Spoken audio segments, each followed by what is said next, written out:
வணக்கம், இது உங்கள் அமிர்தசமையல். இன்றைக்கி நம்ம பார்க்க போகிற ரெசிபி முருங்கைக்கீரை பொரியல் எப்படி பண்ணுறதுன்னு பார்க்க போகிறோம். வீடியோக்குள்ளே போகிறதுக்கு முன்னாடி சேனலை சப்ஸ்கிரைப் பண்ணாதவங்க கீழே இருக்க ரெட் கலர் பட்டனை ப்ரெஸ் பண்ணி சப்ஸ்கிரைப் பண்ணுங்கள். மறக்காமல் பக்கத்தில் இருக்க பெல் ஐக்கானை கிளிக் பண்ணுங்கள். வாங்க வீடியோக்குள்ளே போகலாம்.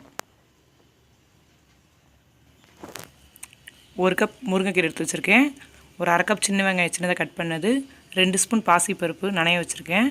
தாளிக்க எண்ணெய், கடுகு, உளுந்தம் பருப்பு, மிளகாய் வத்தல், கொஞ்சம் கருவேப்பிலை, தேவையான அளவு உப்பு. கீரையை நல்லா 2 தண்ணி விட்டு நல்லா அலசி எடுத்துக்கணும். இந்த பெரிய குச்சியப்பெல்லாம் நீக்கிடுங்க, சின்னதாக இருந்தால் வதங்கிடும். வானல் அடுப்பில் வச்சு எண்ணெய் ஊற்றணும் தாளிக்கிறதுக்கு. நீங்கள் யூஸ் பண்ணுற எண்ணெய் யூஸ் பண்ணிக்கோங்க.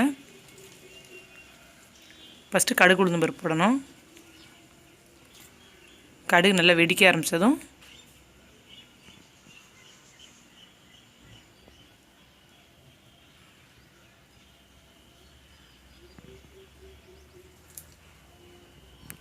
அதில் மிளகாய் வத்தல், கருவேப்பிலை 2 சேர்த்துக்கலாம். கட் பண்ணி வச்சுருக்க சின்ன வெங்காயத்தை அதோடு சேர்த்துக்கிறோம். வெங்காயத்தை நல்லா வதக்கணும். நல்லா பொன்னிறமாகிற அளவுக்கு வதக்கிக்கோங்க.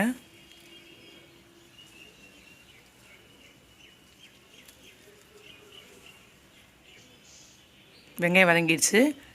இப்போ இதோட நம்ம கழுவி வச்சுருக்க கீரையை சேர்த்துக்கலாம்.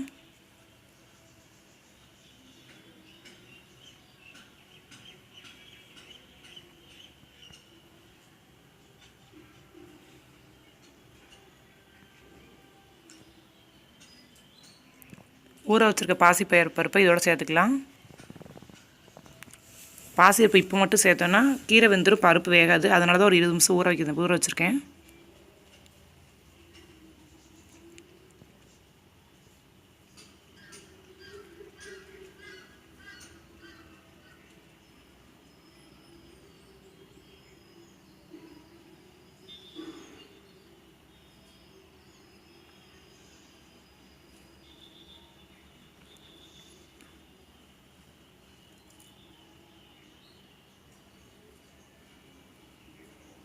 இப்போ அந்த பருப்பு ஊற வச்ச தண்ணியவே அதில் ஊற்றிக்கலாம்.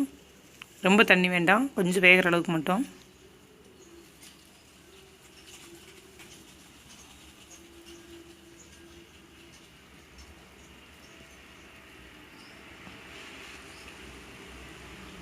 உப்பு சேர்த்துக்கலாம்.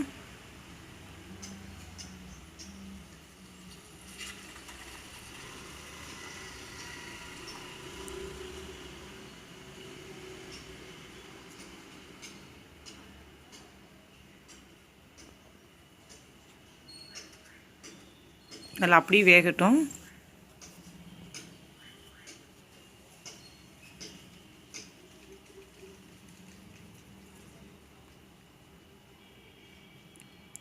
தண்ணி மட்டும் அப்பப்போ லைட்டாக தொளிச்சு மட்டும் விட்டுக்கோங்க.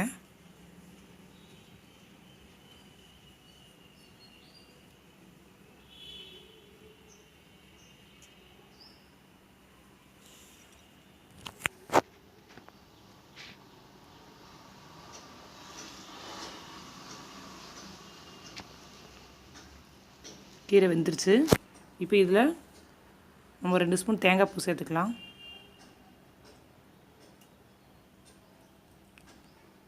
எந்த ரெசிபிக்குமே தேங்காய் சேர்த்துட்டோம் அதில் கசப்பு எது இருந்தால் எடுத்துரும், மணமாகவும் இருக்கும். இப்போ தேங்காய் வாசனை போகிற அளவுக்கு நல்லா பரட்டி விட்டுருங்க.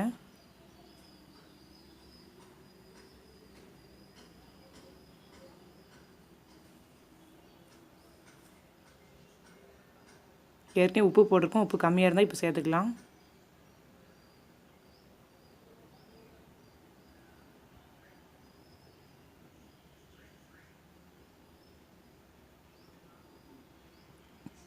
முருங்கைக்கீரை பொரியல் ரெடி ஆயிடுச்சு. இது ரொம்ப நல்லது உடம்புக்கு. உடம்புல ஹீமோகுளோபின் அதிகரிக்க செய்யும்.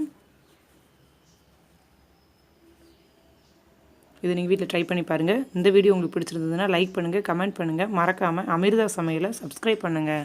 தேங்க்யூ.